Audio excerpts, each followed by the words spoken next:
Invitation about some of the work that we're doing here at Chaminade in data science.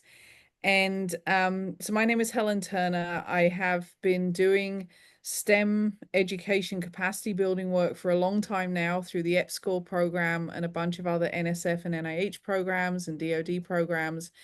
And then I was very involved in the starting of the Chaminade data science major and what's grown into a UN and NSF and DoD funded data science research program as well.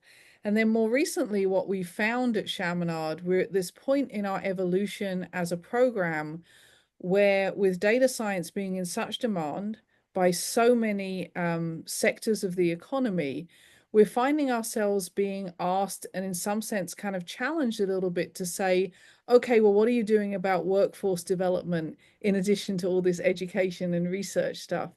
And so, of course, when me having been faculty for all these years, I kind of had to start looking at things through a slightly different lens when the requests from our stakeholders and to some extent from our students and other participants was thinking about education in terms of workforce development and training, as opposed to the kind of more traditional models that we're all sort of used to in terms of, a four-year undergraduate, maybe graduate school, and so on. And so what I was going to share today actually was sort of some of those experiences and some of those perspectives that we've kind of had to develop and kind of educate ourselves about as faculty. And I think the value that I hope is in this is just some of the lessons we've learned and approaches that we've taken to expanding our portfolio a little into from education into training and workforce development. And then also thinking a little bit for the students in the room, you are both future faculty potentially, but also thinking about what opportunities are out there for you to participate in the development of yourself as a future member of the workforce and training opportunities as value adds on top of your conventional kind of education and degree pathway. So I hope that gives you some sense of what was coming in the next like 20, 30 minutes or so.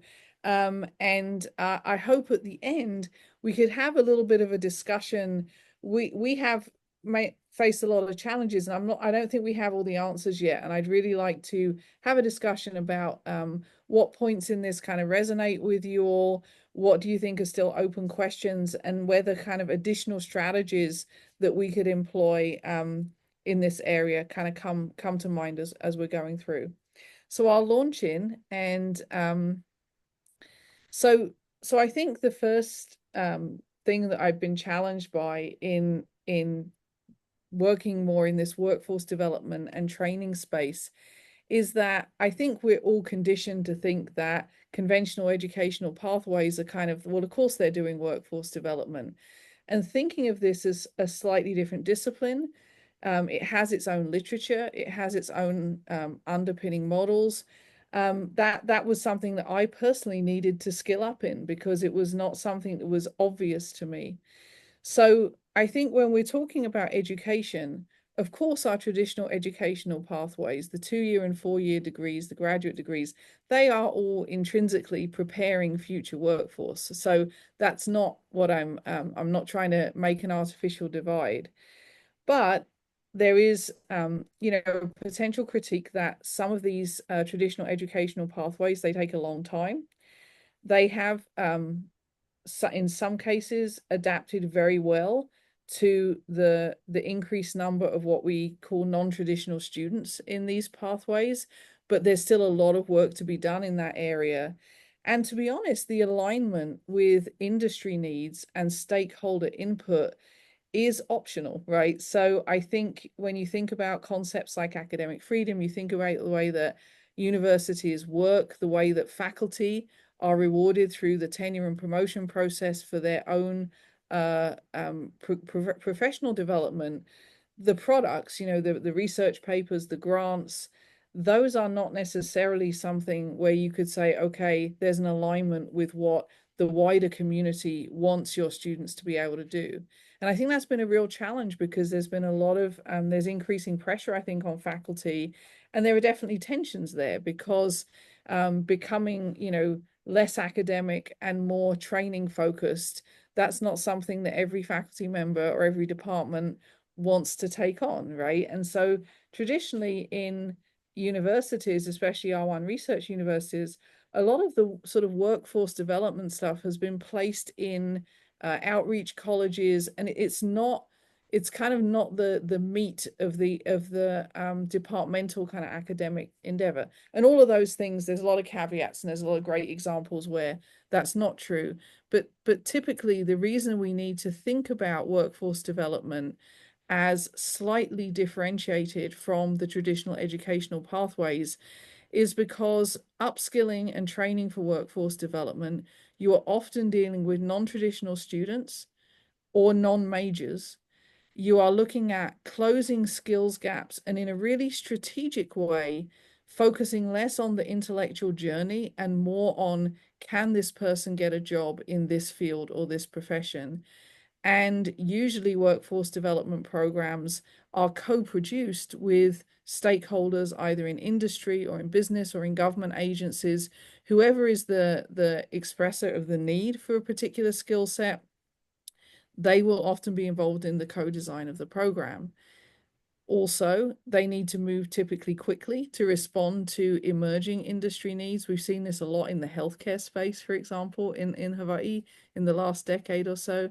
And sometimes universities in the traditional programs work very, very slowly. If we want to stand up a new major at Chaminade, that's like a 3-4 year process, right? So it's something that it requires operationally a slightly different cadence and a slightly different mindset. But I think also what I'm going to talk about in a moment is pedagogically, in terms of the program design, in terms of the way our programs welcome the types of student who are looking for this upskilling and training. Often that's a little differentiated from our kind of classical 2 and 4 year degree pathways that we mainly deliver. So I think the driver for this increasing conversation about upskilling in data science, AI, ML, it's becoming really important because of the kind of national imperatives that are looking at this workforce sector. So we hear a lot about the coming boom in jobs in data science, right? We have that statistic like we need 1 million data scientists in America by 2030, those kinds of things.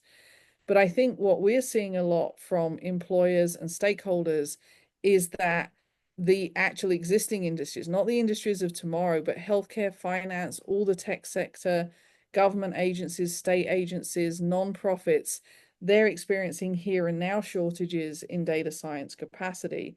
And not necessarily in jobs that are defined as data science, but they might be marketing and analysis, they might be planning jobs. So the data science skills shortage seems to be far greater even than those very large estimates of the data scientist shortage, right? All of these sectors are seeing the need to adapt to new tools and trends and methodologies that just seem potentially overwhelming in the short term. And they don't want to fire everybody they have and re-employ new people. So there's this really strong imperative that we're hearing is, how can we upskill the people we have or reskill them to be able to participate in these new areas, rather than constantly think that we're going to have employee turnover. From the perspective of the participant, we're seeing a lot of folks who know that if they skill up in this area, it will enhance their job prospects. And I think what we've seen also is when especially working professionals come into our programs, or people who are making career pivots, data science itself gives you this sense that you are participating in and offering solutions to like real world problems. And we see that in addition to folks thinking, oh, this is a good career area for me, I'm going to make decent money, there's something really compelling about the data science and what you get to do with it. And we've definitely heard that feedback from a large number of our participants. and just that sense that they can be a real asset to their organizations, especially the really mission-driven organizations in the nonprofit sector. We see a lot of energy happening when someone comes to us, upskills, and then goes back to their job and makes change in that organization based on the skills they've learned. So challenges that we see in the workforce development and training space as opposed to the conventional educational space. A lot of the a lot of our students in the conventional education space now, they experience this thing called time poverty. All my students in all my classes are making trade-offs between working multiple jobs and coming to class, caregiving responsibilities and coming to class. This is the era that we live in. And of course, conventional educational pathways have not done the best job in understanding that, in even seeing it. But COVID really, I think, opened our eyes to the lived experience of a lot of our students. When you start working with working professionals or people who are making career pivots, people who are non-traditional students, they might be coming into this area later in life. There are a lot of things that affect the amount of time they can commit, and often just participating in a conventional 15-week 3-credit course is very, very daunting, right? Even if they get to that later, the initial sort of setting a low time barrier for participation, but also having it be a meaningful event, educational event, that's a real challenge. We see a lot that if you're not teaching these programs in regular classrooms where the students are enrolled, they may not have access to the technology and to the programs that you would think would just be common among our more traditional students. If someone is working with us to upskill and they have a current employer and the employer is releasing them to do that work, then there's a really strong obligation for them to be able to prove to the employer that they learned something useful, right? And so the conversation that one has to have as faculty in this type of program with the employers becomes direct and immediate. And it's very important to the student, perhaps, that they get to choose a project, for example, that's relevant to their employer who's letting them do this upskilling credential. And then as fast as we develop, say, a micro credential, the technology changes and evolves. So just like in the conventional educational programs, just getting a sense of how fast things move. In our data science program, we teach a lot about change management. And so we're trying to give the students skills of acquisition to say, even if the technology landscape changes, you'll be able to adapt to that because of the critical thinking we taught you, because of all of these other skill sets. And what I think often happens in these sort of micro-credential, rapid upskilling programs is you're so focused on skills development that it becomes almost competency-based, and you're not really focusing on that adaptation, change management, critical thinking part of the curriculum and the pedagogy. And so what you can end up with, we've experienced, is something that becomes very transactional, but I'm not sure how future-proofed the learning is. And so just to share something that we've encountered as these kind of common challenges. So I want to talk a little bit about a program that we've developed at Chaminade. We have this these tiered approach to data science upskilling. Most of this work was funded by NSF and then an Air Force program that was looking at specifically upskilling, off-ramping veterans who are leaving the armed forces, and then also looking at reskilling the community to meet the needs of the DoD sector in data science. So, excuse me. So we actually kind of started a bunch of stuff in parallel, and only later did we organize the things that we're doing into these kind of tiers of experience that the students can have and participants can have. And one of the things that we had to do as baseline was think about if we want to serve students who are not degree seeking or might even not be enrolled, right? That participants might be registering for one of these experiences, but they're not actually an enrolled student of the university. And that required a certain amount of administrative and bureaucratic kind of go around to get a sense of how we actually do that. So those are baseline sort of underlying challenges that need to be solved. But I think what we've done that's quite powerful is we've kind of divided our activities in terms of workforce development into these 4 tiers, and they can build off one another, or someone can loop in and just, drop straight into tier 3 depending on where they are. So in tier 1, what we call the data skills program, which is funded by our NSF programs and some other funding as well. What this is it is online, skills based. We use DataCamp and a couple of other platforms as delivery methodologies. And then the value add we place on it is that we work with a student or a participant to tailor a pathway through those particular offerings, and then we hold their hand as they do it. So they're assigned a faculty or a staff data scientist to be their mentor as they go through these programs. So, for example, DataCamp has its strengths and weaknesses. It has over 3,500 modules in it. What we've done is assembled some and curated for participants a particular set of modules that will move you forward in Python, move you forward in R, give you an introduction to AI. If you're a more advanced student, we have different packages. And one of the things we've noticed, so DataCamp itself, their completion rate for modules is very low. It's like in less than 10%. But what we're seeing is that with our students and working professionals who take our data skills, because we curate the modules for them, and then we provide them weekly and on-demand mentoring for them to move through those modules, our completion rate on that is 94%. So we're starting to see thousands of hours of DataCamp and a couple other platforms modules being completed. We have about 60% of the students in participants in that program are students, 40% are working professionals, and it covers Hawaii and the US affiliated Pacific region.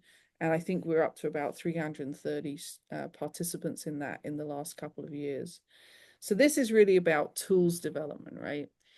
And then one of the things that I think we've learned from the literature is that if someone is making a career pivot, or they're entering a new area, or they're doing something like a credential, which is, it's kind of it's hard one for them because they have other responsibilities, that early on delivering something that is an indicator of both attainment and belonging in that space can be really important for continued participation and professional development.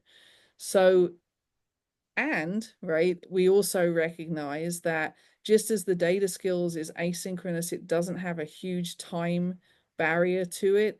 Similarly, if every student could do a 2 or 4 year degree, they would. But what can we do that just addresses that issue of the time poverty, the trade-offs? And so what we found is that micro internships that can be completed in 40 to 60 hours, certifications that can be completed in 6 to 8 weeks with a total of around 60 hours of engagement, those are highly accessible. And at least initially, we were worried, well, are they going to be meaningful? Is there going to be real learning? And we have been incredibly pleasantly surprised by how much seems to be able to be learned, even though the absolute time commitment in hours is not huge. Really makes me think about why we have 3 credit 15-week courses sometimes. But so we developed something there where students can take a micro internship, certifications that are certified under our NSF and our UN status that we have in our program here at Chaminade, and high demand areas, GIS, counter-malign information, blockchain, information security, programming, R and Python, AI and ML applications. So the nice thing about these is not only are they relatively easy for the student to take, but they're also relatively easy for us to stand up. They're not for credit. They don't go through our academic council. They don't have any particularly large bureaucratic barriers. On the micro internship side, we had to do some legwork at the beginning to really think about how do you suggest to an employer that instead of getting some free labor for like 6 months or a year, they should rejoice in getting some free labor and an intern for 60 hours. And that was a little bit of a tough sell. But what we did was we worked with some trusted partners to start with, got some proof of concept, asked them to then be ambassadors for the next group of employers, and gradually that has grown and it has been successful. So the third tier is where we have faculty and staff analysts who are working really interesting problems. And most of our student engagement with our research as faculty and staff is through conventional undergraduate research internships that are done in the summer or they're done in the semester. And those are all usually enrolled students. They're paid a stipend, so on. One of the things that we have done initially as a pilot initiative, but now we have it as a core initiative, is really, challenging faculty to say, well, what if someone wants to intern in your lab who is either not enrolled, they're a non-major, they're a working professional, but they want to have this deep dive research experience and they're interested in what you're doing. And that's required a lot of adaptation and creativity and on the part of the faculty, and it's not for everyone. There are definitely, we've learned some faculty research programs where this is just not going to work, but we've also found faculty who are, they get these working professionals interning in their lab. Maybe they can't put in as many hours as an undergraduate. Maybe they can't put in the hours at the same time, but my goodness, are they productive, right? So it's been a really interesting experience. And then the final part of it that we developed is I use the term here, employer internships. I think we have this class of activity that is more like embedding, right? That actually takes one of our participants, and whether they're a student or a non-traditional student or a working professional, figures out a way case by case to embed them with an employer. Sometimes it's their original employer, sometimes it's a partner. You can imagine the conversations that have to happen in that space to make that possible. But we've seen examples where a working professional goes through tier 1, goes through tier 2, is ready for an internship, and we've been able to broker that working professional going to a different company, learning some stuff and coming back again, right? But again, a lot of considerations that we've had to learn and a lot of conversations that we've had to broker. But in general, that's been really positive. We also see in the employer internships, frankly, a lot of requests for unpaid labor. And it is, especially for working professionals and non-traditional students, with all these trade-offs, trying to asking someone to do something for free is really problematic in that space. I mean, I think it's problematic for undergraduates. I don't think anyone with talent should have to work for free, but in terms of the positioning of where people are in their lives, this unfortunately very prevalent model of interns not being paid, it just doesn't work for a lot of the non-traditional or upskilling or reskilling students. So I hope that's sort of a useful kind of insight into the types of things that we've been doing and the types of conversations and the things that we've had to think about as we expand our Kuleana from traditional educational pathways into this idea of workforce development and training and upskilling. So I talked about the tiered model. I don't think I need to go into these, but I'm happy to share what is actually in each of these tiers. We really have tried to focus in each tier that we can map skills and competencies in addition to the perhaps kind of broader sort of career development, professional development. We do still struggle a little bit though, with the comparison with our traditional data science program is how do you build in all the ethics? How do you build in the consideration of the soft skills, the teamwork, those kinds of things? it's definitely a work in process.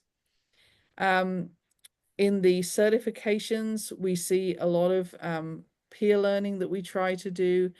And in addition to our certifications that we offer, which are, they're NSF and UN sort of endorsed, but there's a whole bunch of certifications out there, especially in the computer science space, where these might be a Microsoft or an Oracle or Cisco, or all these industry standard certifications.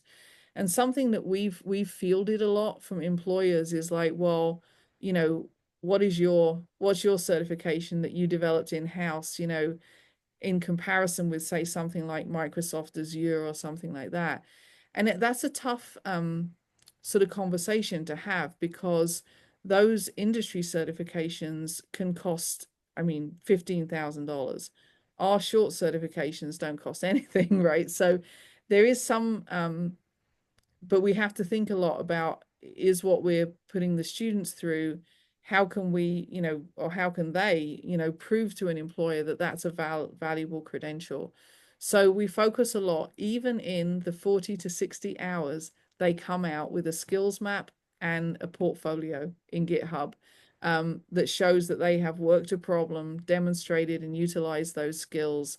And wherever we can, we include subject matter experts from the industry and an agency background, who are then willing to write those students letters of reference.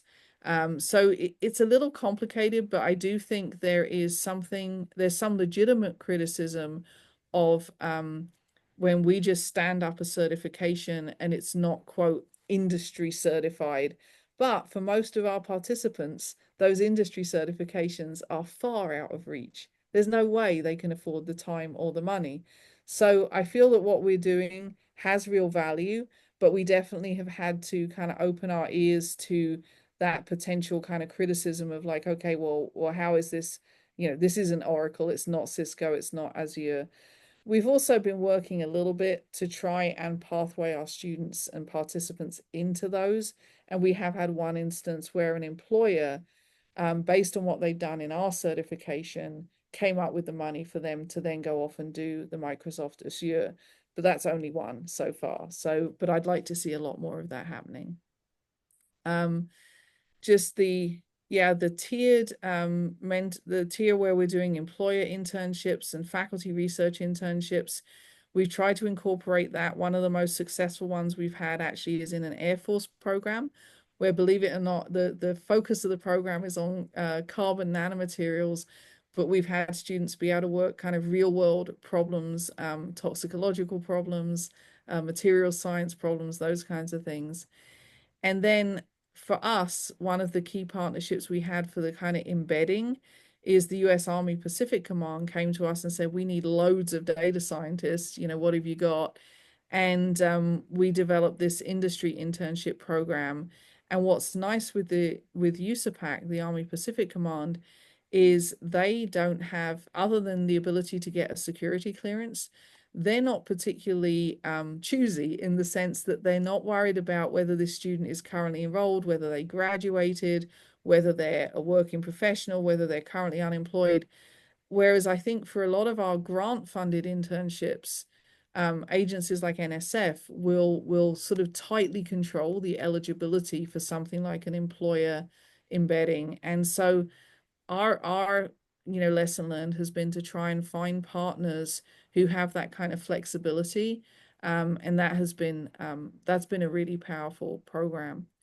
One of the things we've been able to do with the Army, and now we're starting to do it with other internships as well, is really make a very clear case what is in it for the student. So with employers, we're asking them at the get-go to map for us, if this student does this internship with you, how are they going to be improved and upskilled through it?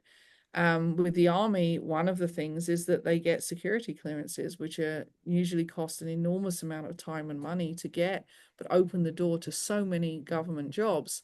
And so there's definitely been some really positive dialogue with the employers about, envisaging what is in it for the student, not just how is this going to meet the needs of the employer. So we've had some amazing experiences under this tiered program. So this is just a couple of different students that we sort of plotted their trajectory. So we had a very non-traditional student, Army veteran, working full-time for a local logistics company, but doing an online BS in business administration at Chaminade. And, in full disclosure, often the online students are not getting the same access to internships or research experiences as the students in the traditional on-ground degrees. So we definitely made that group of students a target audience for our programming.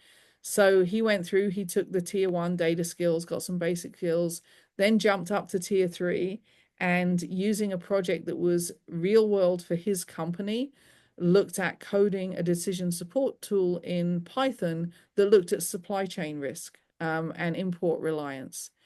And graduated with the BS in business administration, is still employed, but has been promoted in that company, and then entered an online master's in data science. And then this student did a lot of engagement. Again, it's an Army veteran who was pursuing a BS in data science at Chaminade, looping in and out of higher education, actually. And during some of those loops, signed up, did data skills, did a micro internship, did a couple of different experiences within the research side, interned at USAPAC, graduated, did a master's, got hired, and is now really kind of their career is launched. But this is a student who, given the looping in and out of higher education, was really someone who was at risk of not graduating with a degree when they got involved with this program. And so part of this was us just making sure that that person was still earning credentials. And actually, I think it worked to help keep that student in the program. And one of their employers did help sponsor their education to make life easier for them. So what I'm thinking, and just thinking about the discussion I want to have, I think that there's sort of 3 buckets of thinking that we need to do. So in the classroom as faculty or future faculty, even within our conventional programs, but definitely if we're doing more sort of training activities, how do we really add that skills focus into the classroom? And then how do we develop a training classroom as opposed to a conventional 4-year degree classroom? And what is the accommodating pedagogy that we need that works with the students and non-traditional participants who might have different trade-offs, different priorities, and we kind of already talked about that. So we've been kind of curating a few things that we found useful, but I'm really interested in the discussion on that.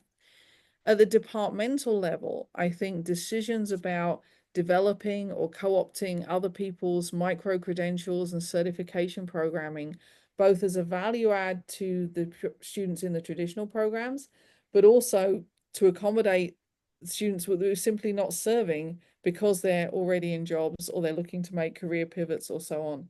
And so that, I think, there's a tension there to how much we reinvent the wheel versus how much we just look at, free online content from other places. But I think for departments, that's a complex discussion because you could be seen as perhaps undercutting your own enrollment, right? There's a bottom line to this. What is the return on investment if the students are not paying kind of full tuition to do this kind of work? Some departments have challenges when they're trying to take in industry sponsorship dollars. A lot of questions. And then, for the research team, I think thinking a little bit about how we look at our research, which I think we tend to think of as, very academic, very, focused in that way, that really it's experiential learning. And if you look at it through the lens of workforce development, it is possible to skills map it. It is possible to competency map it. And that can be very, very helpful for traditional and non-traditional participants. I think one of the challenges in the research team setting, and we've seen this with faculty who want to be involved as research mentors, is how do you have an accommodating culture in your research lab to deal with the issues of, different times that students are available, different numbers of hours, different commitments that they have. And so developing the capacity as a researcher to take the widest possible base of students and participants in your lab, that can require some mental energy and some redesign and some rethinking. And as I said right at the beginning, our experience in this space is that's not for everybody, but when it's good, it's very, very good. And it can really be a huge shot in the arm for a research team. So I'm going to stop speaking, and I would love to take any questions or thoughts that people have. And as I said, I was sort of hoping that we could just share some of our experiences that we've been learning on the job, right, to go through and think about this workforce development and training space. And I'm pretty sure there's some people on the call who've been doing this for a lot longer and are a lot wiser in it. So I'd like to hear their inputs as well. But that's the slides that I have, and I'll stop sharing and turn it back over to Shivani. Thank you, Helen. We're going to open it up for discussion. Anyone who'd like to share an experience or ideas, feel free to unmute yourself, and we're happy to hear your thoughts on this.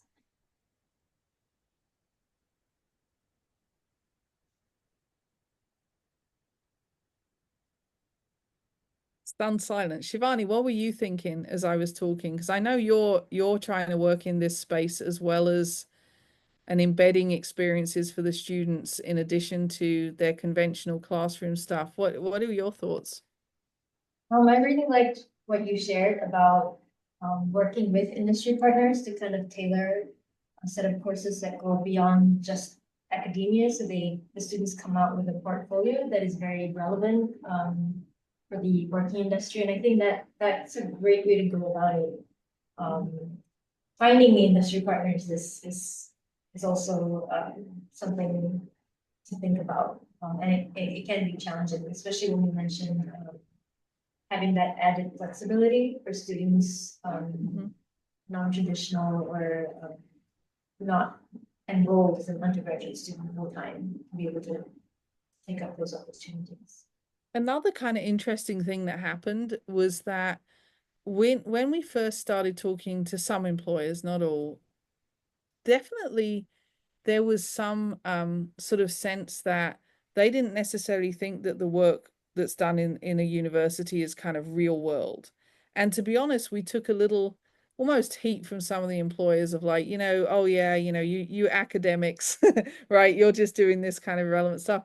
And one of the things that's been really good, I think, is that through this dialogue, we've been able to really educate some of the industry partners about, no, I mean, at least in this field, this is not pie in the sky ivory tower stuff. These students are doing real world problems in almost every computer science or data science class they have.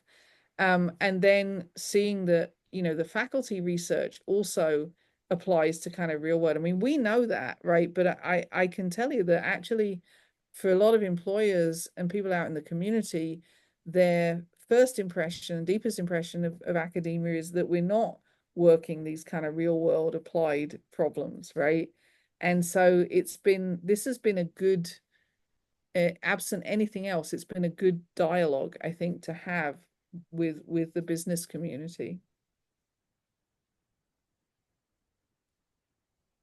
So I have two questions for you, Helen. The first one is, I saw on your slides there was something that said career counselor training in DoD. Do you could talk a little bit about what that is? Yeah, so we found a resource where we were able to find to speak to career counselors and who are looking at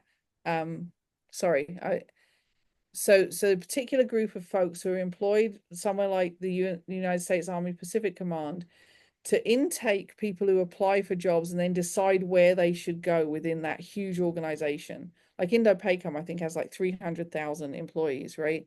So what we got educated about is sort of how those decisions are made, right? And then from that, you can start to see how different departments within that setting might require different kind of upskilling, right? And so we were really looking at it specifically from what are the data science needs, and they have an office called the Chief Data Office, but actually logistics, planning, supply, everything they have requires these kind of analytic skills. So we've been sort of trying to work the problem from both ends to sort of get conversations with the hirers and the sorting hat people who do the kind of assignments to figure out, okay, can we then help upskill someone who fits this job description but ends up in this department? How can we do that? So, thank you so much for sharing that information. So, just as a follow-on to that, do you know if Chaminade is a partner in the, I think it's called like the Skill Bridge program with the military? And kind of, you know, because I think that's something that we kind of explored on our end. And we were able to find information on if UH is currently a partner within that program. So I wanted to know if you had any insights on that. No, we're in the same boat. People keep telling us about it, but we haven't found out what it is or how to be in it or what the benefit would be yet. So, Okay. so I think maybe that's something we could try and kind of pursue together. There's a lot out there right now, especially with the DoD sector. And I think there's a lot of trying to do really intentional recruitment, especially in data science and cybersecurity. But it's not entirely clear to us how one of our regular students or someone who's out there in the community would initially kind of get into those. We've seen other programs where once we looked under the hood, they were actually pretty high barrier, required pretty enormous time commitments and things like that. One of the things that I think is lacking a little bit is similar kinds of on-ramps into things like the nonprofit and the social sector. They have enormous data science needs. They tend not to have as much money as the DoD. And I don't think there's an intentional program of moving students or upskilling working professionals. So in our NSF Includes Alliance, we have this program called Data Science for Organizational Change in the Social Sector, which is a kind of a pivot on this model, but we actually go and we embed in the organization, train and upskill them, and then their organization hopefully is stronger in decision support and data analytics for that embedding. And we do that in sort of 10-week sort of sessions. So this can all be turned on its head, and you can actually start doing externships for your students and your faculty and your analysts, if they're willing, to actually go in and work with an employer, bring them up to the point where they can then hopefully hire our graduates, reskill their people, so on. So that's also something we're doing. Thank you so much. I would love to speak with you offline sometime about the Skill Bridge thing, because I do have some information and interest in kind of getting that connection started. So my second question is around your student tracking. Can you share, kind of just your process and your tools for tracking students as they go through the program, and then once they leave? Yeah. Sure. Yeah. So something we've been, I think, always pretty good on is we run, we collect a lot of information about the students, but for a while we had all these different opportunities, and it was more like a tapestry than a process, right? So what I think it helped us when we organized into these kind of 4 tiers, then what we did is underneath each of those, we have a consistent set of tracking instruments. We track the students in terms of their progression through. For longitudinal tracking, which I know is everyone kind of struggles with that, our goal, we set a target of knowing where 80% of them are in 4 years. We have tried, like everyone, we've tried everything. We've tried, surveys, email, text, all this kind of stuff. And what we still do is every year, a group of us sit in a room for 2 days and do and Google stalk people and LinkedIn stalk people and try and figure it out. We do a lot of honestly by hand. We email students. We do make sure though that before they leave us, they give us contact information. About 4 or 5% of them won't. They're like, we don't want to hear from you people ever again. But it's not been too hard to get to that kind of 80% benchmark for us, but we're dealing with a much smaller number of students than UH, right? So that, I mean, I just want to, it is a handcrafted thing. We haven't found any good automated way of doing it.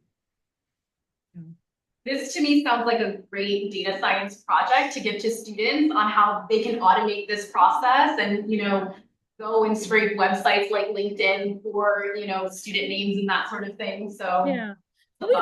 We've done a little bit of that. We haven't had students scraping students, but we have, as part of our kind of regular data meeting, we will do, we'll have people who know how to scrape do some of that type of work. Yeah, it is. I mean, every program I'm involved with struggles with this longitudinal piece of it. I do think one of the things that's really important is having the student stories to tell, and that seems to be what moves employers and funders to be part of this more than the actual stats on the outcomes, right? They kind of glaze over at that, but they really like it when we tell a student story. Yeah. Yeah, thanks, Helen. I didn't see anything in the chat, so maybe it's people are either stunned into silence, or I think there's probably some Friday afternoon stuff. But I mean, I really appreciate the opportunity to kind of tell a little bit what we're doing. It helped me sort of think a little bit about it in narrative form. And we're actually writing a paper on this whole sort of thing that we've built. So I'll happily share that, Shivani, when we get a bit further down the line. That's excellent. Thank you, Helen. Really appreciate your time and sharing the stories that you have from Chaminade. Yeah, thank you so much. Yeah. And so are we closing out then? Are we all done, Shivani? If there are no other questions, I think we can call it to an end. Yeah. Thank you Thank again, you so Helen, much, for your everyone, time. for coming. Aloha. Thank you. Have a good weekend. Thank you. Thank you. Thank you. Thank you much.